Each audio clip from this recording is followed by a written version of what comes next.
Good morning, everyone. It's really nice to see everybody here. My name is Caroline Kiston. I'm a pediatrician and a health services researcher at the Hassenfeld Child Health Innovation Institute within the Health Services Policy and Practice department at the Brown University School of Public Health. And I'm so excited to welcome you to this convening today on social media and children's mental health. As I think everyone in this room knows, there are many concerns and unanswered questions about the complex relationship between social media and children's mental health. And it is clear that the problem requires a collaborative approach to find evidence-based solutions that work for children and families. In addition, the landscape of social media is rapidly changing, which presents challenges in understanding experiences and planning interventions and evaluation. Even over the course of just this past year, we have seen an in-depth assessment of the impact of social media on the health and well-being of adolescents and children from the national academies. We've seen two different Surgeon General advisories, one on the effects of social media on youth mental health, and the other on the stress, mental health, and well-being of parents. That includes the impact of parenting in the digital age. We've seen numerous state and local lawsuits filed against social media platforms.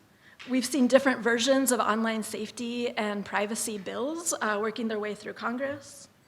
And we've seen a wide range of new policies from schools, cities, and even states around phone bans in schools. Not to mention multiple books, articles, and op-eds that seem like at this point they're coming out almost every day.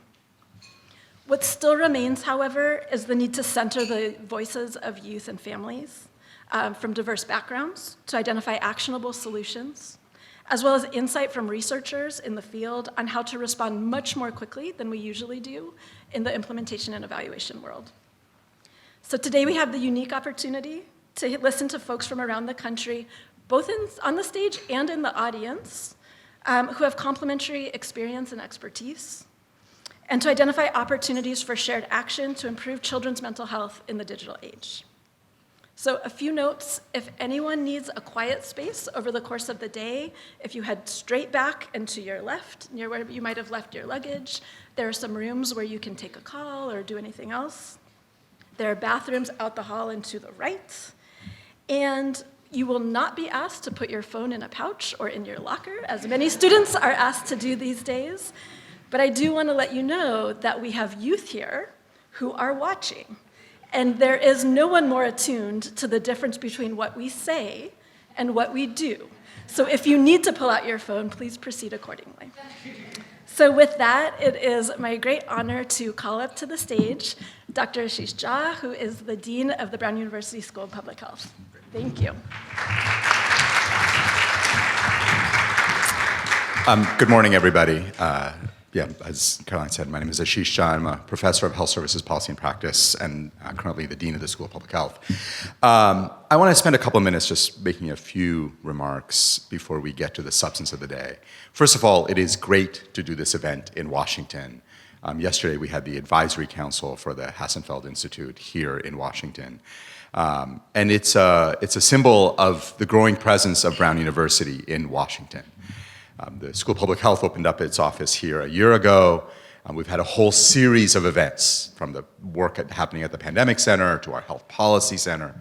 And the reason is really quite straightforward, which is if we are a school and a university focused on impact, which we are, and if we want to move beyond just writing great papers and training students and getting grants and doing all of the important academic work, then we have to be in the places where decisions are made. And Washington is one of those places. Washington sometimes thinks it's the only place. Turns out it's not the only place, but it is certainly one of those places. And so it is extraordinarily important for us as a school and as a university to have a deep presence here. And it is also really important that we're holding this event here. So I'm very excited about that. I want to share a story. So some of you know I took a leave from Brown a couple of years ago to come to Washington, spent about a year and a half here in Washington at the White House. And as I was leaving, one of the sort of privileges you get when you're a senior staffer to the president is you get to bring your family in and meet with the president. And so my wife, my kids, my parents, we all got to go to the Oval Office and spend about half an hour with the president and chat. It was an extraordinary moment. And as he was talking to all of us, and he asked me, he said, "What are you going to do?" And he said, "I heard you're going back to Brown." I said, "I am." And he said, "What are you going to work on?" And I said, "There are a lot of public health issues that require attention." And I said, climate change and the health effects it is having, the opioid crisis.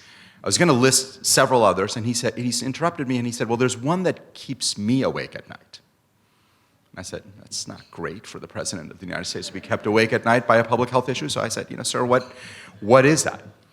And he said, "What is happening with mental health for our youth?"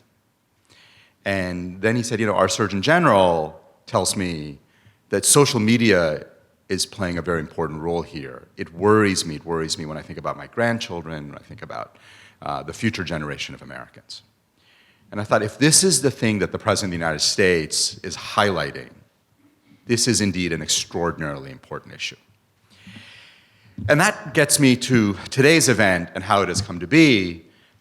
This is really an extraordinary day. If you look at the agenda, who is here, we have great policymakers. We have youth who are going to keep it real and remind us of the reality on the ground. This event has been a long time coming in terms of planning, but is really the beginning of a journey of the work that needs to happen, that is going to happen under Hassenfeld, and the Hassenfeld Institute. And I will say that if you look at who's here, if you look at the experts, if you look at the document that's being distributed where we have a release with the Parents Union, the American Academy of Pediatrics, and the Hassenfeld Institute. This is really the Hassenfeld Child Health Institute at Brown, functioning and having impact at an extraordinarily high level. And that, in my mind, is really driven by one person, and that's Mike Silverstein. Mike became the director of the Hassenfeld Institute 3 years ago. Might feel like a lifetime, might feel like yesterday.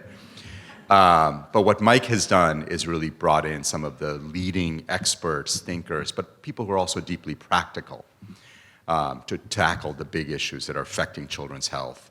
And obviously this is one of them. So I am very grateful for Mike's leadership.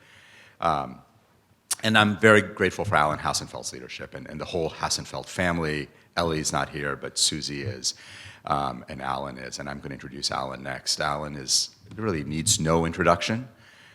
He is a man with his finger on the pulse, not just in Rhode Island, but around the country, and an extraordinary leader. So Alan, thank you for your leadership.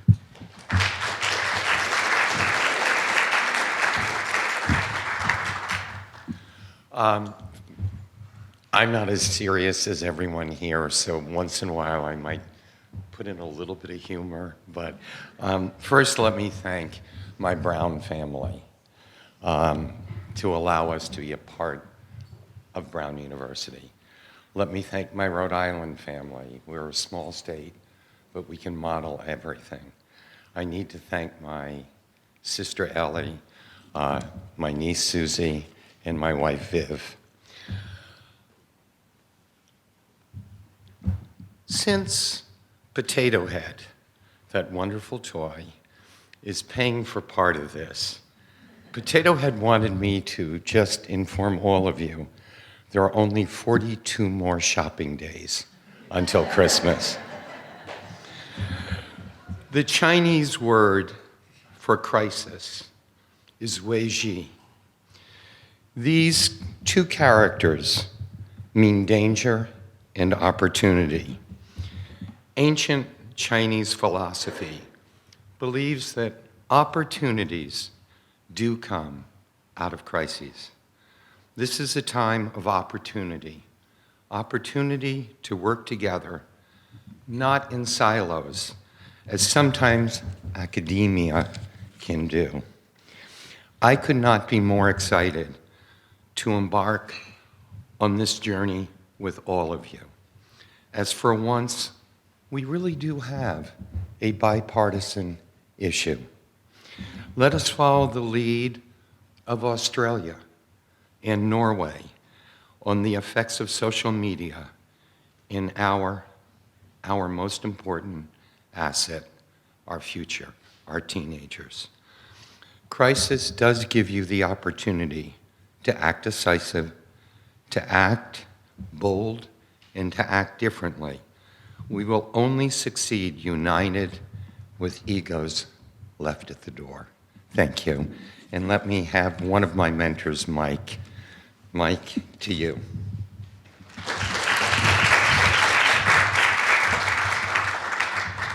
Thanks, Alan. I'm going to be super brief. My name is Mike Silverstein. I'm the director of the Hassenfeld Child Health Institute. And I just want to offer a few thank yous. I think when you come to an event like this, the goal of the people who planned it is to have no one see all the planning on the other side. But the planning on the other side was extraordinary. The logistics, Patrick and Megan McGrath, Maggie, but the program that Caroline and Elizabeth, Claire, Jenny, and others put together today is extraordinarily thoughtful. There are lots of meetings about social media and youth mental health. Many of those meetings are sort of public lamentations of the problem. We're not going to do that. We're going to search for solutions. And that may seem like a little detail, but it really is everything. So to Caroline and Elizabeth, thank you. To the Hassenfeld family for having the vision and for pushing us in this direction. Susie, Alan, Ellie, who's not here today.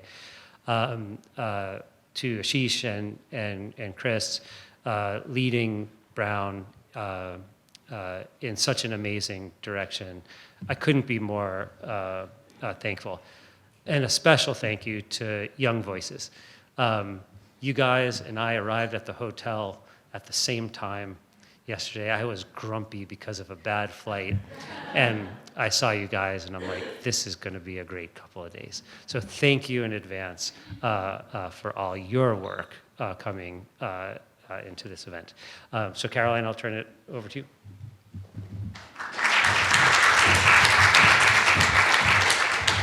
All right, it is my great pleasure to invite Dr. Jenny Radesky up to the stage. Jenny is a longtime colleague of mine and somebody who is a real thought leader in this area. She is co-medical director, along with Megan Moreno, who's also here, of the American Academy of Pediatrics Center of Excellence on Social Media and Youth Mental Health, and one of the true experts.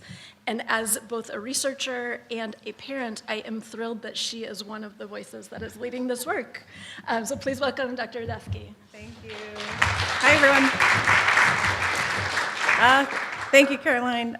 Thank you. First, I just wanted to say how honored I am to be in this room with a community of people who care so much about kids and really care about communities being part of the solutions rather than top-down academics kind of dictating what families should do. So I really, really appreciate Alan's support and Susie and Ellie, who's not here, in supporting this work and everyone coming together and sharing ideas. I also, why I'm here because I was Mike Silverstein's research mentee at Boston Medical Center about 10 years ago. At Boston Medical Center, it was kind of baked into the way we practiced medicine and pediatrics that we thought about the context and the policies and how to set families up for success, not expect them all to just compete for scarce resources. So it was really a pleasure when Caroline and Mike reached out to me about 18 months ago saying, we really want to focus on this topic. How do we do it right? This is such a polarized topic. If you read headlines about it, you might be really scared or you might think, oh, it's no big deal, it's just a moral panic. So and that's part of our dysfunctional information ecosystem right now that's partly driven by social media. So what I really wanted to do was work with folks who I trust at the Hassenfeld Child Innovation Institute because they respect the community perspective on solving a problem. They don't have the hubris to kind of come in and say, here are the 4 things you have to do to make everything better. So I really have appreciated the way they want to follow the evidence but not contribute to the noise and the guilt that families are feeling. That's what we've been working on at the Center of Excellence on Social Media and Youth Mental Health. If you don't know about our center, we are funded by SAMHSA, the Substance Abuse Mental Health Services Administration. We are in year 3, the beginning of year 3 of a 5-year grant from SAMHSA. So it's been this amazing opportunity. A lot of our team is here, and they're manning a booth outside with some of our resources, where we've taken this intentional voice towards this topic of being trauma-informed and community-focused so that we can help meet families where they are and help them through this problem, not kind of contributing to any shame or blame. So this is partly because it doesn't reflect the nuance of the science, and it's also because it's not what teens tell us is their lived experience around this. So I want to take a little bit of time to talk about guilt, and that's because every time I talk to families about this, you could be academics, you could be families I see in clinic. I'm a developmental behavioral pediatrician at University of Michigan. You could be a journalist. I've talked to hundreds of journalists who just say to me, oh, this topic makes me feel so guilty. I'm so bad at this. I just want to say as an aside, Jess Gross was not one of those journalists who made that statement to me, because she gets the systems level structures that are affecting why this feels hard for families. So we realized this like overwhelming feeling of guilt taking up so much space is actually getting in the way of making some pragmatic changes and making progress. It's paralyzing people. I know this in clinic when families come in upset that their child was expelled from preschool, they're biting other kids, they're yelling back at them when they want to take their tablet. Parents internalize this as like, I am terrible at this. I don't know what I'm doing wrong. But so much of parenting in America is actually dictated by much larger structures and opportunities than, and we really tend to, because of our larger cultural narrative of individualism, take it on ourselves. So I want to take a little bit of a public health lens to talk about why I think some of that guilt exists. I love Tom Friedman's health impact pyramid. I don't know if you've seen it before, but it is at the top. You make the least population impact with the most individual effort needed if you're just doing counseling and education. So if you're a clinician or a community health worker sitting in front of a parent saying, and of course we do this, let me help you figure out the settings on your kid's phone. Let me counsel you on how to get a good sleep routine. But if you actually want to make the largest population impact, you go to the bottom, the second tier to the bottom of the health impact pyramid, and that's changing the context or the ecosystem to make the default decisions healthy. So you can imagine in a food ecosystem, this would mean that the fruits and vegetables are some of the most affordable. If this is a chemical ecosystem, we're removing lead from gasoline, so it is not lowering kids' IQ scores. But when it comes to a digital ecosystem, there has not been that systematic way of changing design so that it's child-centered. We've really been reacting to problems once they arise, and then trying to debug or make little changes or add little user settings or family centers. And it's not that these aren't worthwhile, it's just they're not changing the underlying structures of the business models or some of the marketing incentives that underlie why social media is designed the way it is. If we wanted to design media that really made it easy to parent around, you would have things that say like, all right, hey kids, how much time do you want to spend? Let's set that, let's make a plan, and I'm gonna help you disengage and go do other things when you want to. Those designs exist, they exist in university labs, they just haven't been rolled out to big companies because kids make companies billions of dollars in advertising revenue. If you wanted a system that helped you as a parent get more sleep, it wouldn't have endless scroll and personalized feeds that know exactly what you might want to click on when you're bored. So I think when I've talked to designers in the tech industry who really care about good design, I'm like, well, this is a terribly designed system if you want families and parents not to be arguing all the time. I mean, some of my research has looked at the App Store. It's so easy to download whatever you want, pretend you're 13 or 18, and get into apps that connect you with strangers. It's, once you do play apps, even if they're age appropriate, they have all these designs that make you want to come back every day, play longer. There are characters pressuring you to make purchases. I was talking to folks at dinner about this last night, and they were like, what? Yes, there are characters telling you, come back, you need to save us, you need to buy this locked item. You know, we have notifications for kids throughout the school day. We have competition for attention on the algorithmic feeds that kids are, trying to decide what to watch next. And I think we also have a marketing ecosystem where if you have a big enough budget and small enough morals, you can target any psychological weakness or fear, because guess what? Short form video is really good at reading what our your brain's shortcuts are, so it kind of knows what we react to.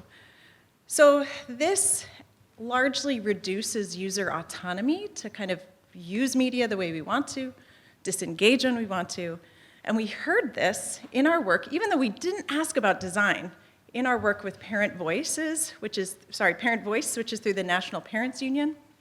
In that report that you'll find copies of outside, we worked with them about what are the struggles, how do you know when tech is a problem, how do you know when your kid's relationship with tech is healthy?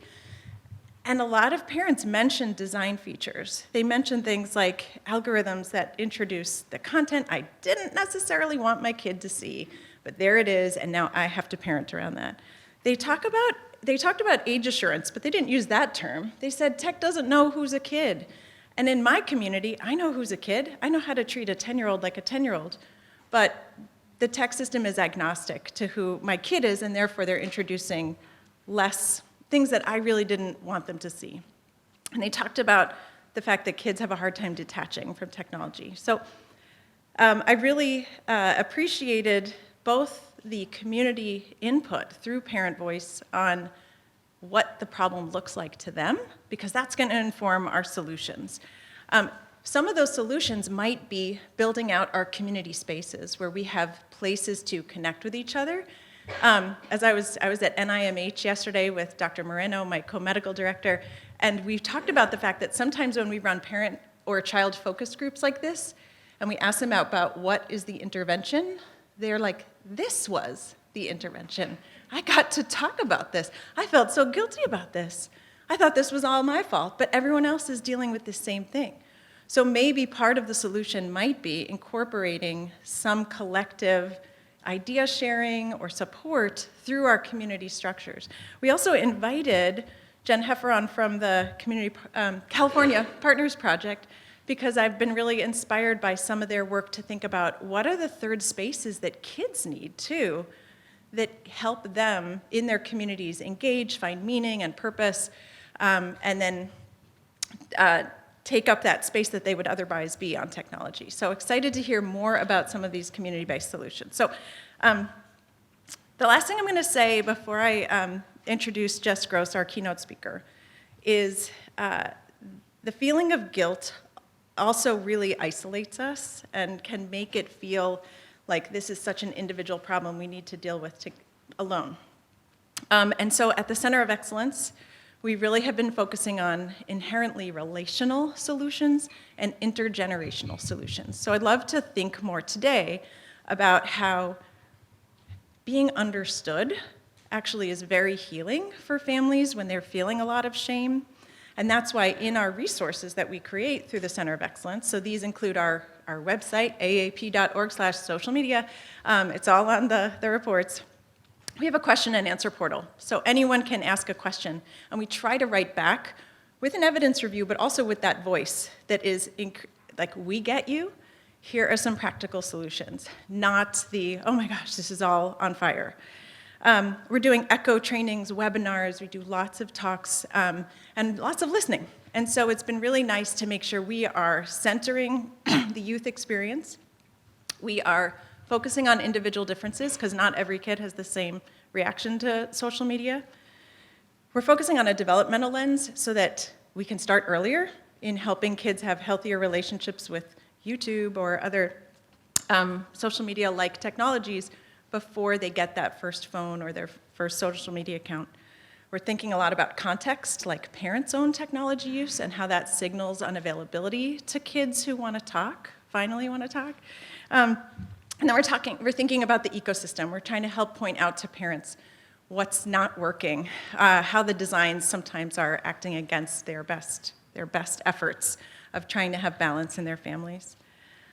Okay, so with this mindset about kind of collective work and the importance of systems in shaping how parenting happens in America, that is why we thought of Jess Gross as our keynote speaker today. As I said, when I have talked with journalists who think about parenting, think about technology, a lot of them default to that individual responsibility lens. It's been so satisfying to talk. Now, first of all, before I even got to talk to her during an interview about technology, I was following her during the pandemic, because as a working mom at home with neurodiverse kids, I was a wreck, like a lot of you, and we all suddenly had all of these structures shift around us. And I found her headlines like, "Why Your Brain Feels Broken," to be just so affirming. And I was like, yes, you see me, okay? She was really advocating the pandemic as a mental health crisis for parents. Another one of my favorite headlines was, "The weird apps lurking on your child's tablet." And this was about the apps that are really on the App Store that help your child learn how to do a C-section or plastic surgery. No joke, I know. So she really brilliantly sees the structures around US families that shape our opportunities and our abilities to parent the way we want to and raise our kids the way we want to. Her book is called Screaming on the Inside: The Unsustainability of American Motherhood. I had it on the beach this summer. Multiple women came up and were like, yes. Yeah, thank you. She's a Brown alum. She wrote for the Indy as an undergrad, and she has 2 other books other than Screaming on the Inside. And right now she is an opinion writer at the New York Times, focusing on religion, education, culture, family, all these larger concepts that are really important, especially right now. So please welcome Jess Gross, and thank you for making the trip today.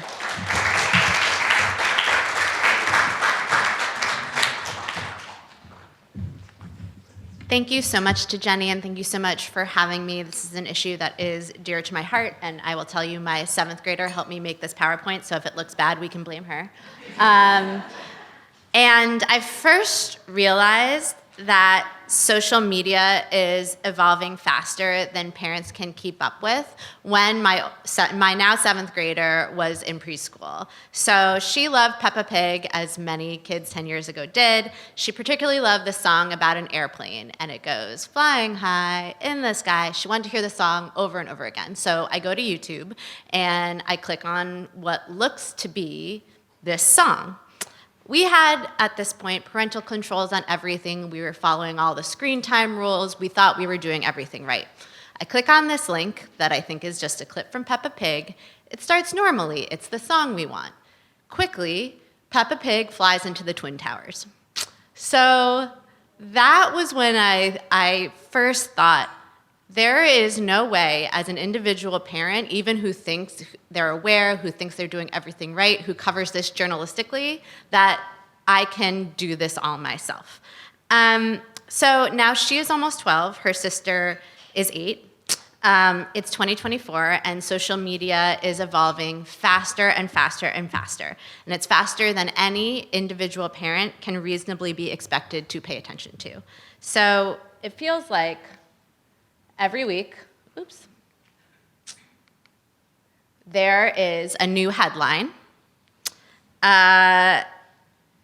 Whether it is deep fake AI porn made by middle school boys or Roblox child predator problem. These are 3 headlines from this year. It is not funny anymore. I could laugh at this ridiculous YouTube video that I clicked away from immediately and did not disturb my 3-year-old. This is not funny. So it's not for lack of effort that I'm not paying attention to what my children see and do. My 7th grader still does not have a smartphone, much to her own chagrin. She does not have social media. I've instilled the fear of God in them, that anything they ever put on the internet can be permanent. And it's everywhere. So I had another, what I call Peppa Pig moment earlier this year. It was when a colleague of mine who lives in Texas asked me how much time my kids were spending on school-issued devices during the school day. And I realized I had no idea because I had never asked. When the pandemic started in 2020, my kids were 3 and 7. And I learned pretty quickly that my husband and I were very bad at teaching second grade.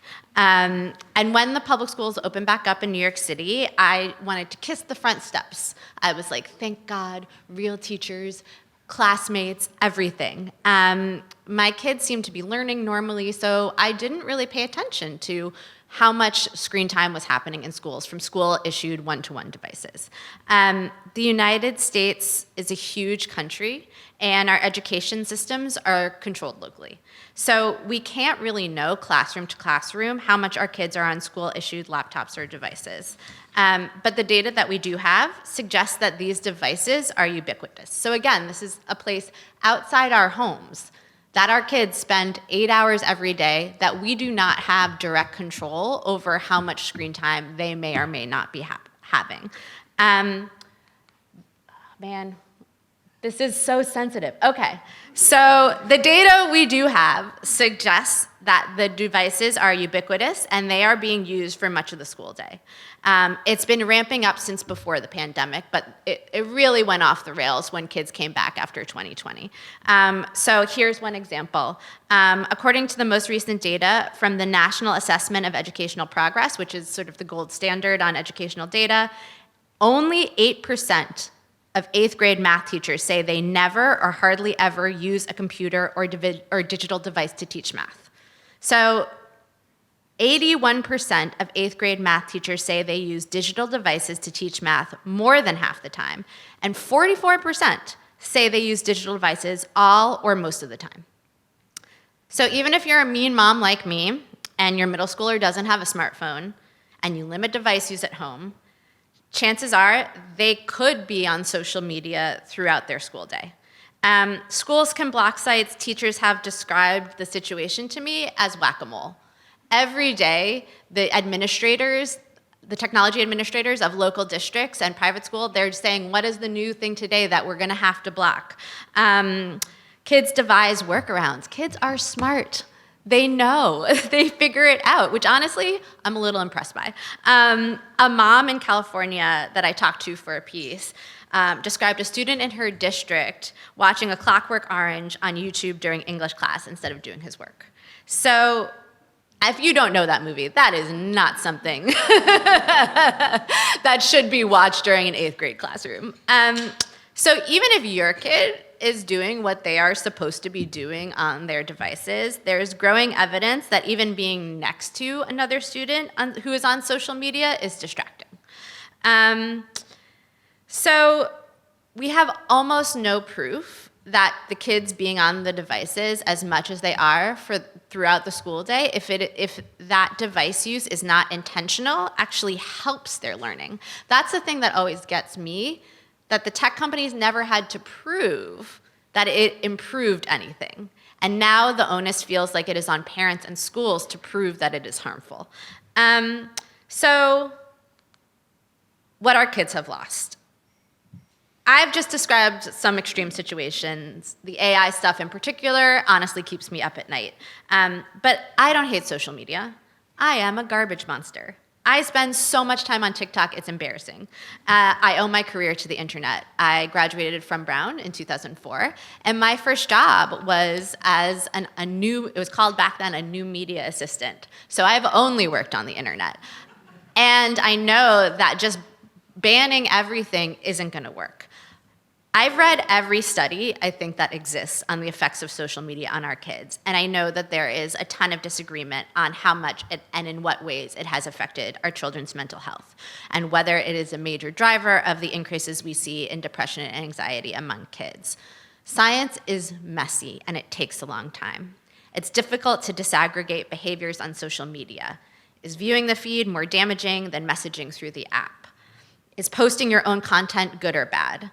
Does it depend on the kind of content? Do images or video affect children differently than text does? There's so many open questions, and I feel like getting granular on answering those questions is incredibly important. Social media is also new and it is ever evolving. And I know that despite its drawbacks, it has benefits too. I've spent a lot of quality time bonding with my 8-year-old over cat videos, and my older daughter would truly be a social pariah if she did not know what Riz meant. That said, kids have lost a lot since social media came on the scene. So I wanted to isolate 3 things that I think the science is pretty strong on, and that I think, when I think about what kids have lost, this is what upsets me the most. Okay, reading for fun. They are no longer reading for pleasure. In 2012, when kids were just starting to get smartphones, 27% of students read for pleasure almost every day, and by 2023, only 14% did. So you can see this cute little chart. Time with friends, which honestly, if you're not a dork like me, maybe you don't care about that kids are not reading for fun anymore, but you should care about the fact that kids are not hanging out with their friends. When I graduated from high school in the year 2000, seniors were spending between 2.5 and 3 hours a week with their friends. By 2023, high school seniors only spent about 90 minutes a week with their friends. And that is such an important part of becoming independent and finding your way in the world, is spending time away from your parents, away even from organized activities. So this last one is, I think, what is the most important in terms of kids' mental health. They're losing sleep. So according to the CDC, the percentage of high school students who do not get enough sleep increased from 2009 to 2021. Nearly 80% of high schoolers are not getting sufficient sleep. Many studies have found a negative association between social media, smartphone use before bedtime, and the quality and duration of sleep. And I should listen to that as well, but I'm a grown-up, I don't have to. I personally worry about my kids' data being mined by tech companies before they can meaningfully consent to that. A Common Sense Media report on the state of kids' privacy in 2021 found that nearly 3/4 of the products they surveyed did not meet their minimum privacy recommendation threshold. Then there are these intangibles, and again, this also keeps me up at night. These are not measurable by surveys. I worry about what happens to their brains when much of the creative work they see is chosen for them by an algorithm. I worry about the loss of serendipity, of discovery, and of free thought. When I get really tinfoil hatty, I worry we're preparing our children for a totalitarian surveillance state by making them think it is normal to have their movements and digital lives tracked by their parents and by tech companies. Okay. So I know I've just spent several minutes outlining all the problems and maybe scaring some of you with problems you didn't even think about before. And there's quite a few, but when I take off the tinfoil hat, I can tell you that there are solutions. Some of them are already in our hands. Some of them require new laws. But I think that we're in a moment where we are realizing that there does need to be some greater regulation of tech, that it's not all on parents to manage the unmanageable. And exactly as other people have already said, I do think that the solutions are bipartisan. This is an issue that I have talked to parents of all different backgrounds, and they all have similar concerns. So, solutions for schools. When I was doing a series on tech in schools, I spoke to Alex Molnar, who co-founded the National Education Policy Center. Something he said has stuck with me for many months. He said, the tech industry's ethos is, if it's doable, it's necessary. But for educators, that has to be an actual question. Is this necessary? And even after you cleared the bar of necessary, he said educators should be asking, is doing it this way good, or could we do it another way that would be better? Better in the ethical sense and better in the pedagogical sense. I think for too long, the default has been to trust that any tech innovation was good. We didn't want kids to be left behind, and access to technological education can absolutely be an equity issue, so I'm not suggesting that this is easy. But when we had the fire drill of remote schooling in 2020, we became screen first for so many activities that were perhaps better done without tech. More and more teachers in districts are realizing that they need to reassess the way they approach device use. And because there are so many different types of schools and learners, it's impossible for me to give a one-size-fits-all solution for managing tech use in the classroom. But I do think the first step is being intentional about every time a student takes out the device. It's asking, is it necessary and is it good?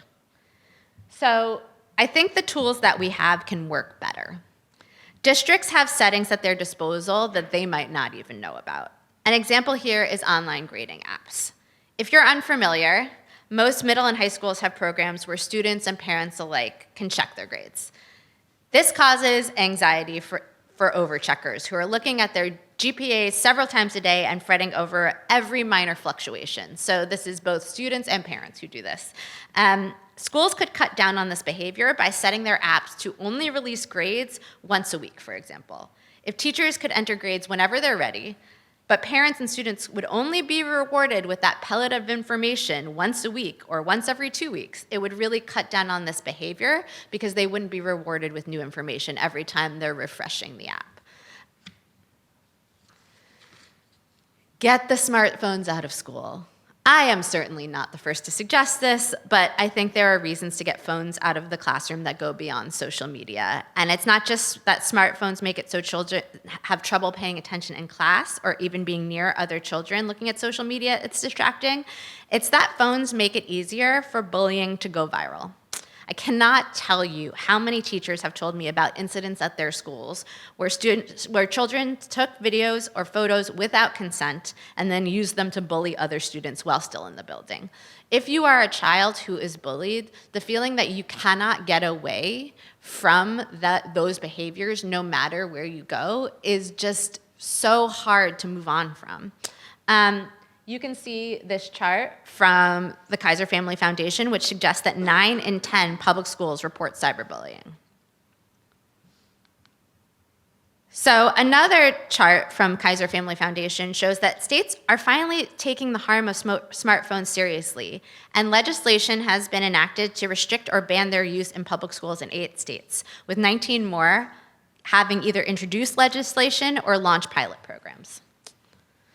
So, from the government, continue to enforce existing laws. We do have laws on the books that are meant to protect children. The Children's Online Privacy Protection Act, or COPPA, which is meant to prevent tech companies from illegally collecting data on children under 13, can help hold tech companies accountable. So we can see here, it's happening. These are not necessarily front page news, and these, the tech companies obviously are so well remunerated that this doesn't necessarily cause major damage to them, but it's something. I think the legislative system also needs to keep up with the pace of change. I know I said that AI deepfakes are something that keeps me up at night, but I am heartened to see that legislators in red and blue states alike are trying to fix this problem.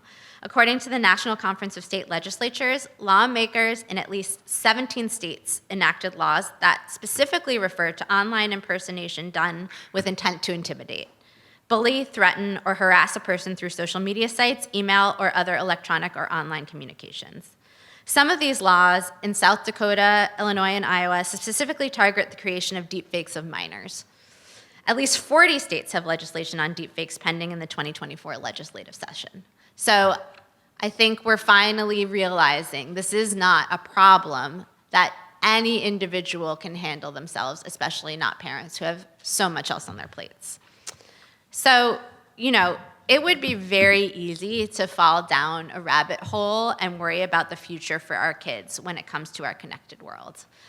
As someone who has spent way too much time lingering in the dark corners of the internet as a reporter, there are some days when I want to send my girls to a convent where they only read Ovid and Homer for the rest of their youth.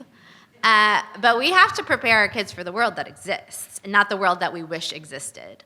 And that involves familiarizing ourselves with the tools we have, teaching them media literacy at home and in school, which I think is huge, and making sure we're holding our lawmakers accountable for keeping us all safe.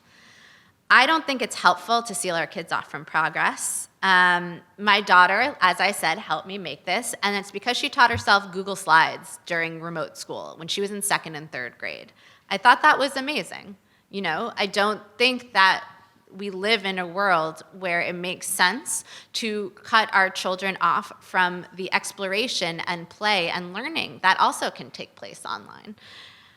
They need that time for play and experimentation, just with adequate supervision and guardrails that are not just put in place in our homes, because we cannot be standing behind them every second that they are on a device. It is not possible, especially if you have multiple children. And as they're getting older, they're spending time at friends' houses.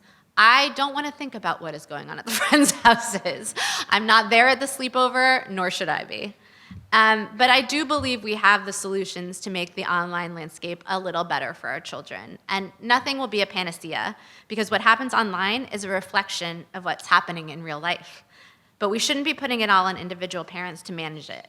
I can't keep up with every new development, and neither can any normal parent. So, questions? I'm opening it to the field.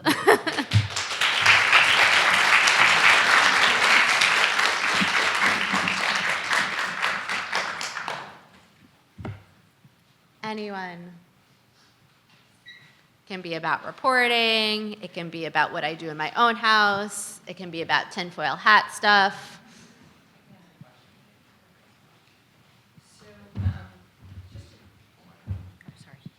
I can speak loudly too. Yes.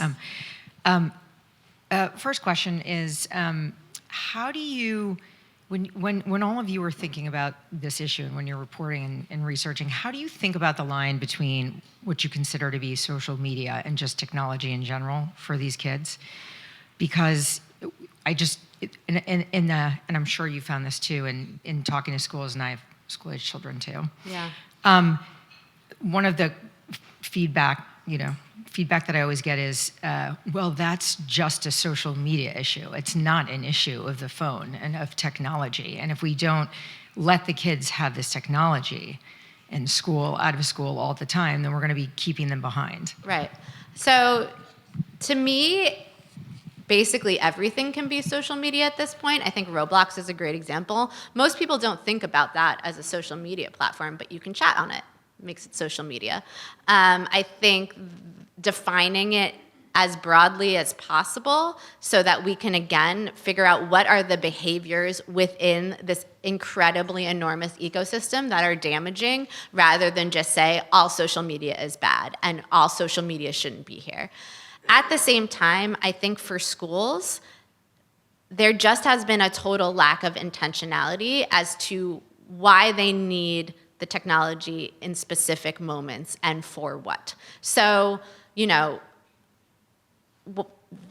there's so many situations in which the laptop is just out or the iPad is just out. And there have been decisions made on the larger level to do things like make the entire curriculum digital.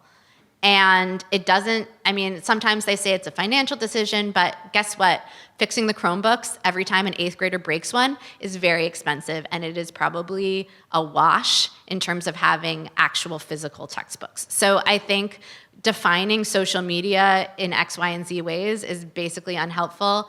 Almost everything has a social aspect to it now because there's chat functionality or there's connective functionality. So again, I don't find that a particularly useful question. I think for schools, the question is always, is it necessary? Is it good? If they can't answer that, you can push back, and you should. And I'm not going to get the name right, but I can pass it along later. If you would like to organize and ask the hard questions of your schools, there are organizations that have toolkits that can help you have a list of questions to say, hey, why are you doing X, Y, and Z this way?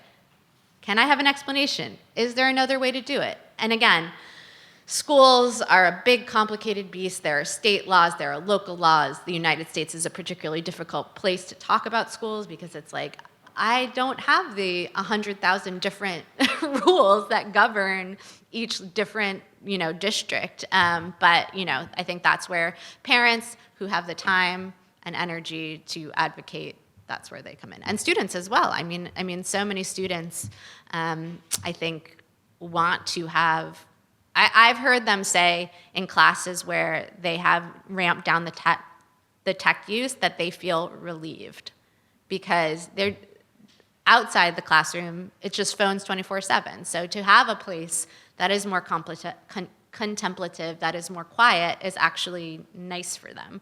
I think we're always also framing it in a negative way, where it's like we're taking something away from them that they desperately want. And it's like, well, maybe some of them are happy to have a break from it. So I think, again, I don't think whether or not something is social media is necessarily the pivotal question to ask.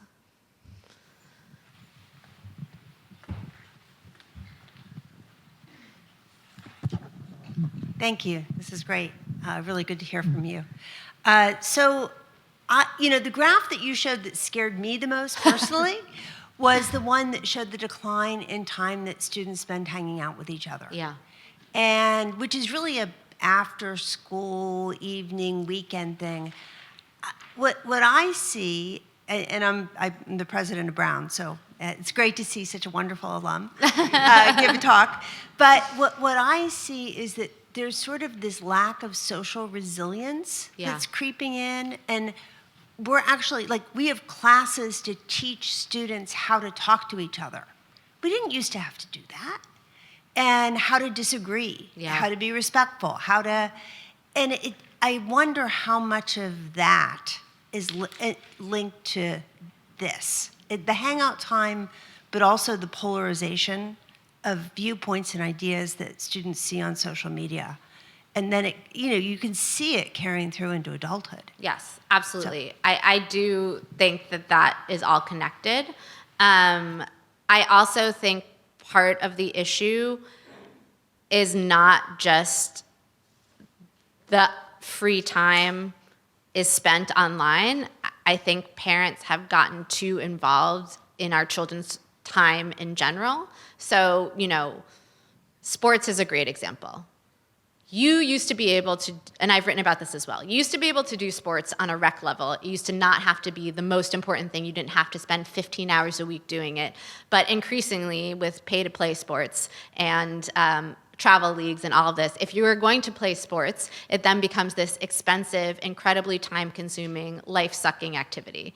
And the vacuum that is left by kids who would like to do this activity, which is physically good for them, team bonding, exercising, has now become this thing that is just another way to have this elite group of people, and it leaves a lot of kids behind, and it leaves a lot of kids not able to have a lower key, less parentified version of socialization. So I think you see that in all of the kids' activities, and third spaces have been mentioned, but I think part of the reason that kids are left with so little to do is because all of their activities have become so competitive and about actually, having something to apply to college for. It's just not for fun and connection and socialization anymore. So I think there are a lot of dynamics happening that don't allow kids the freedom to hang.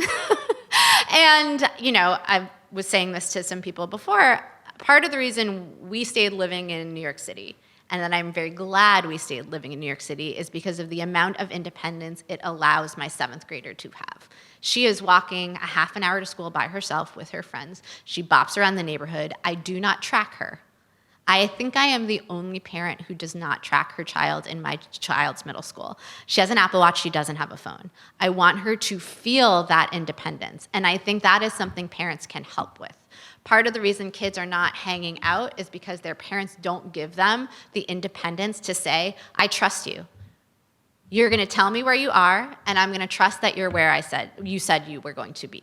And I think sometimes kids might say, it's not even worth it. My parents don't trust me. They're going to be breathing down my neck. I think part of allowing kids to be kids means allowing them that independence to work things out amongst themselves in middle and high school. And I don't know how we make that cultural shift, because again, every time I talk to parents about this, I am one of the few who doesn't track her kids. And this is I know that it seems like a very specific thing to get hung up on, but I really think it is setting a really bad precedent for society to have a generation of children who think that it is appropriate for authority figures to know where they are every second of the day. And I think it leads to this feeling that they can't make mistakes because they're always being watched. And again, that's sort of getting far afield from your original question, but to me, it's all part of the same environment, and it's the same thing that kind of almost leads to this sort of inability to talk to each other, polarization, because they're afraid to make mistakes. Does that make sense? Okay.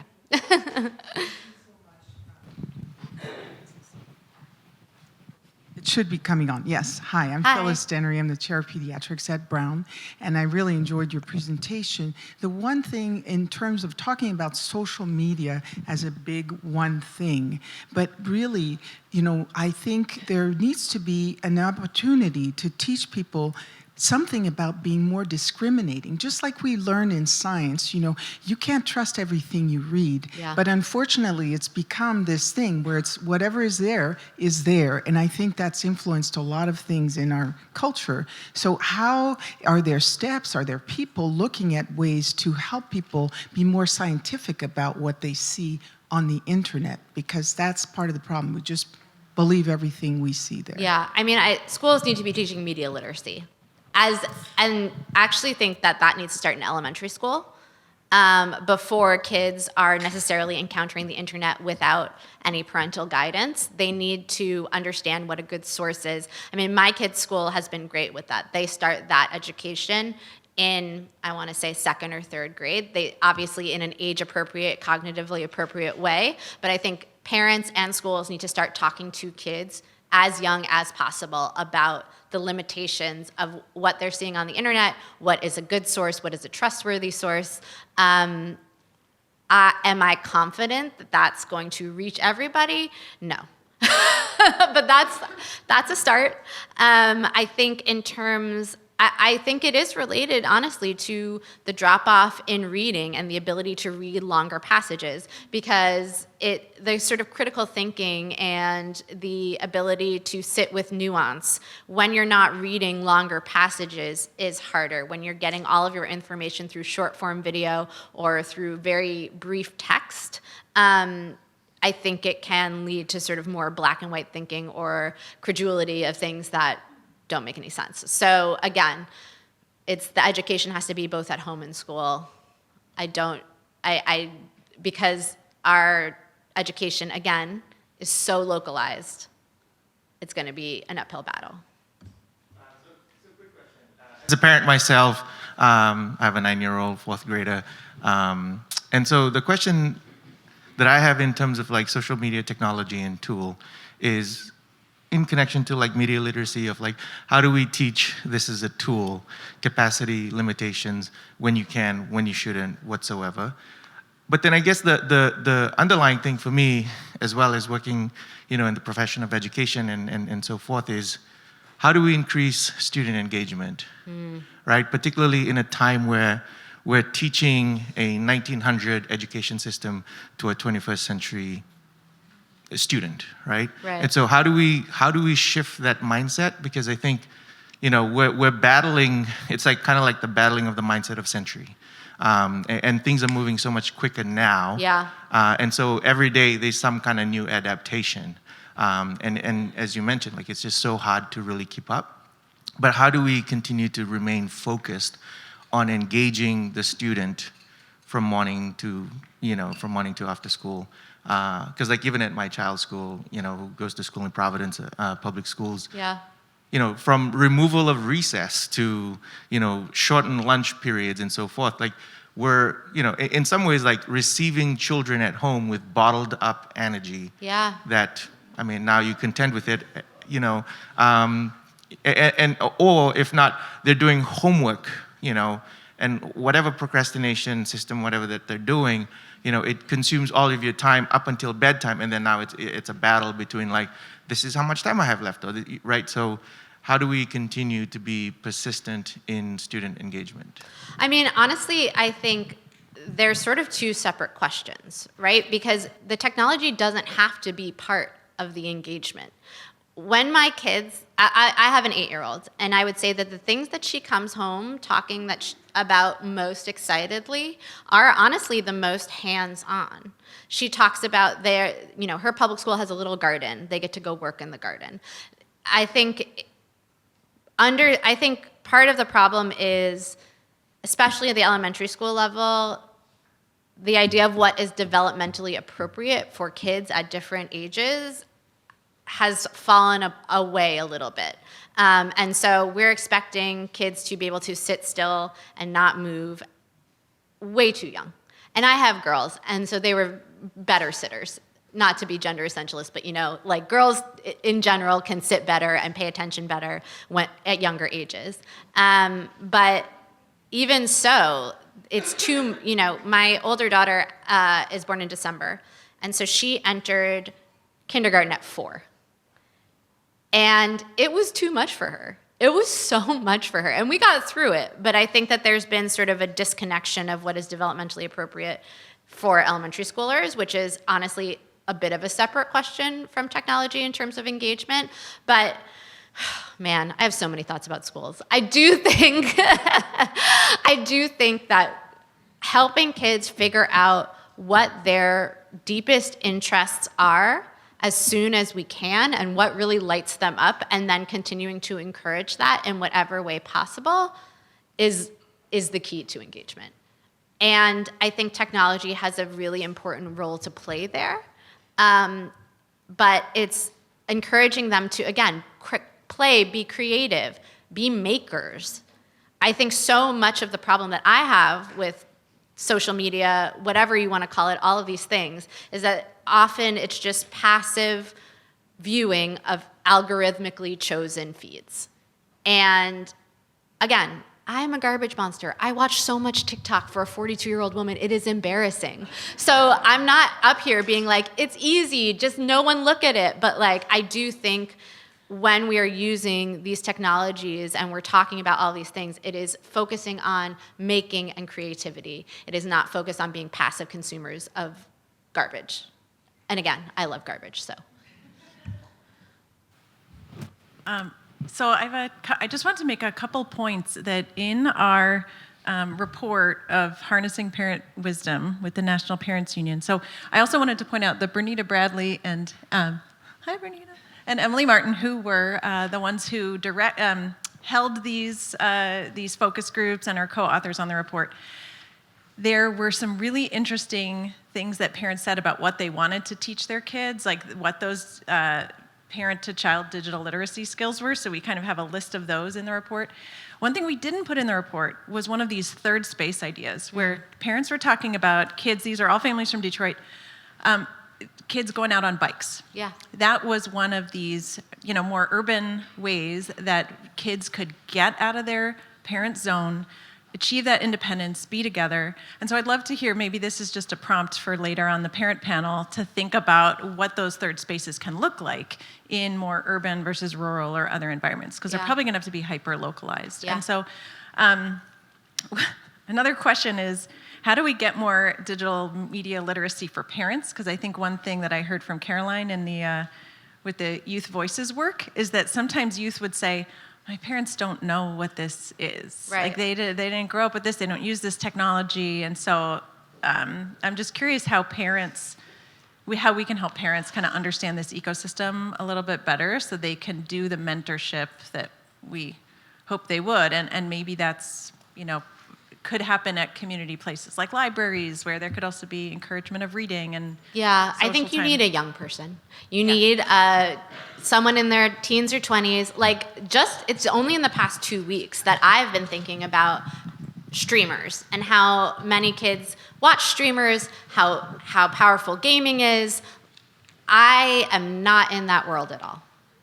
I have no interest in that world. I do not want to spend my time on this mortal coil watching streamers to make sure that they are okay for my kids. So I think having some sort of youth emissary to be like, hey, olds, this is how it's working now, this is the new thing, this is how you might want to deal with it with your kid, is really important, because I don't get it and I don't want to get it. I need a young person to explain it to me. Yeah, I have a question as well. So my question is, how do you think that schools should go about separating offline and online presence, especially when they're so like closely intertwined as well? Do you mean like the stuff that kids are posting like when they're at home, or Yeah. It's such a Yeah, good making that question, barrier. and it's really hard because especially, a public school, the school a lot of my friends send their kids to has 6,000 students, Brooklyn Tech. I don't think that it is a good use of administrators' time to spend all day, every day, looking at the social media output of their 6,000 students, and it's not possible. Such a good question. I really don't have a good answer. I don't think it's good to make a sort of police state where kids have to be nervous about absolutely everything they're posting, and they have to worry like, oh, this is going to be taken the wrong way.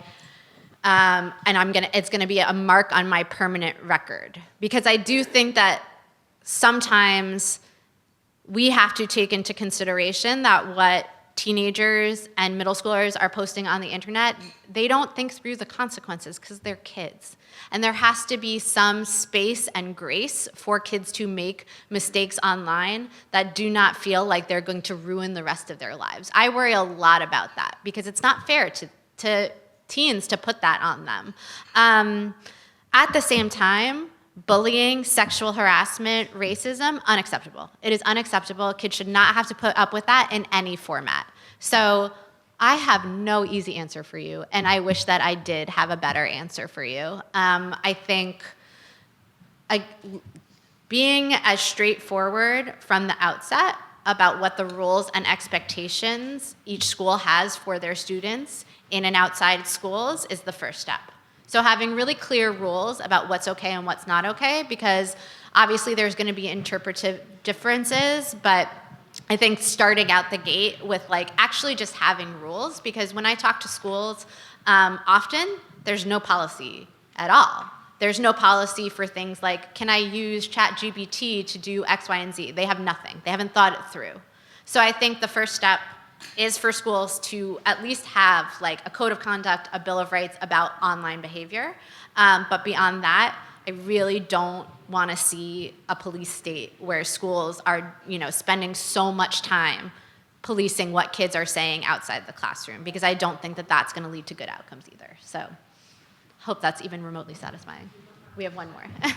Okay, so anyone who knows me knows that I'm an avid supporter of third spaces. But when it comes to third spaces, I think people don't really think about accessibility. And when it comes to that, like, we have to think about transportation, communities, even age too. Totally. Because I feel like people only think of third spaces and they think of like younger kids. So how do we bring that like accessibility point to third spaces so that everyone has like a chance to just be off their phone and hang out, like you said? Yeah. I think, again, having teens in the process of creating anything that happens is pivotal, because what, adults in their 40s and 50s think is useful and interesting to teenagers is usually wrong.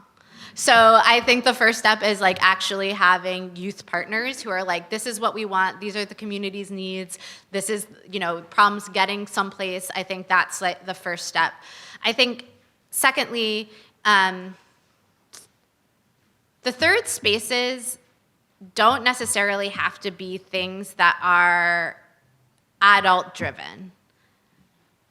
And they don't, I think of what my daughter does when she's out and about in my neighborhood with my friends. It's like they're going to Five Below and they're looking at like the cute dollar store things. Like I don't always think it has to be something that is so overtly organized. A lot of hanging out is just hanging out. So I think having a built environment that is safer is actually one of the major things, because Jenny mentioned bike riding. Bike riding in my city, I don't want my kids riding bikes. They're gonna get hit by a car yesterday. So like having things like bike lanes, having nice parks, like things like that don't necessarily seem like they are overt construction of third spaces is a major, major step that I think most American cities don't even have that step to begin with. So I think having, making the environment safer for people of all ages will lead to these things happening.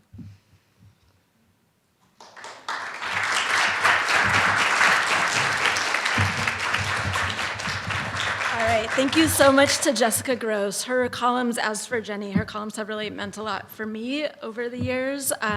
My teenage children are thrilled with the change I made based on our conversations leading up to this, which is that I stopped checking their online grading system.